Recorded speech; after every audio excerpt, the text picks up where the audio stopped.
అదరగొట్టే కారం రంగు రుచి ఆచి కారం పొడి.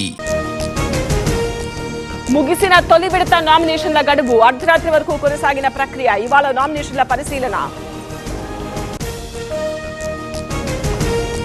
రెండో విడత ఎన్నికలకు ఇవాళ నోటిఫికేషన్. డిసెంబర్ 2 వరకు నామినేషన్ల స్వీకరణ. డిసెంబర్ 14న 4333 గ్రామాల్లో ఎన్నికలు. ప్రతిష్టాత్మకంగా గ్లోబల్ సమిట్ నిర్వహణ. 2047 విజన్ డాక్యుమెంట్ సిద్ధం చేశాం. ప్రపంచానికి మా విజన్ ఏంటో చూపిస్తామన్న శ్రీధర్ బాబు. డిసెంబర్ 9న ఫ్యూచర్ సిటీలో డ్రోన్ షో. ఒకేసారి 3000 డ్రోన్లతో ప్రదర్శన. గ్లోబల్ సమిట్ ముగింపు రోజు నిర్వహణ.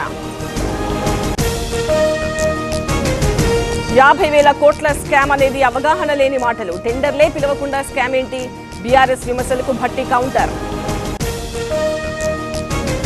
రిజర్వేషన్ల విషయంలో బీసీలకు అన్యాయం. 32% కూడా ఇవ్వడం లేదు. వారి స్థానాల్లో ముస్లింలు కూడా పోటీ చేస్తారన్న కిషన్ రెడ్డి. పెంచలయ్యను హతమార్చింది టీడీపీ శ్రేణులే. కుట్రదారులు కోటంరెడ్డి అనుచరులన్న కాకాణి. టీడీపీ కార్యకర్తలకు సంబంధం లేదన్న కోటంరెడ్డి. 2029 ఎన్నికలే లక్ష్యంగా పనిచేయాలి. కొలికపూడి అంశాన్ని నేను చూసుకుంటా, ఎవరూ జోక్యం చేసుకోవద్దని చంద్రబాబు సూచన. రైతు సంక్షేమమే మా ప్రభుత్వ లక్ష్యం. పండించిన ప్రతి గింజను కొనుగోలు చేస్తాం. తొందరపడి తక్కువ ధరకు అమ్ముకోవద్దన్న నాదెండ్ల.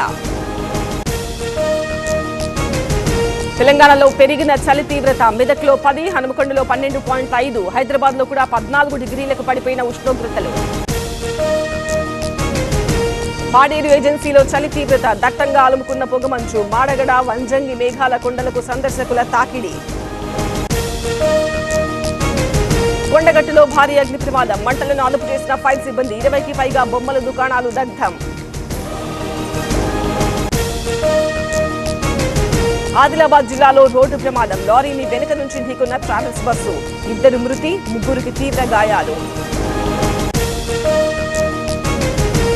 ఉచ్చింతల్లో equality run. భారీగా పాల్గొన్న భక్తులు, వేద విద్యార్థులు. ఐక్యతతోనే అభివృద్ధి సాధ్యమన్న చిన్నజీఆర్. ఇవాళ బంద్ కు మావోయిస్టుల పిలుపు. అల్లూరు జిల్లా ఏజెన్సీలో హై అలర్ట్. ఏవోబీలో ముమ్మర కూంబింగ్. ఎయిర్ బస్ విమానాల్లో వేగంగా సాఫ్ట్వేర్ అప్డేట్. 270 విమానాలకు పూర్తి. డీజీసీఏ ప్రకటన. దూసుకొస్తున్న దిత్వా తుఫాన్. తమిళనాడులో 14 ఎన్డీఆర్ఎఫ్ బృందాలు. పూణే, వడోదర నుంచి 10 అదనపు బృందాలు తరలింపు. ఏపీకి ఫ్లాష్ ఫ్లడ్ అలర్ట్. 5 జిల్లాలకు ఆకస్మిక వరదలొచ్చే ఛాన్స్. అప్రమత్తమైన అధికారులు.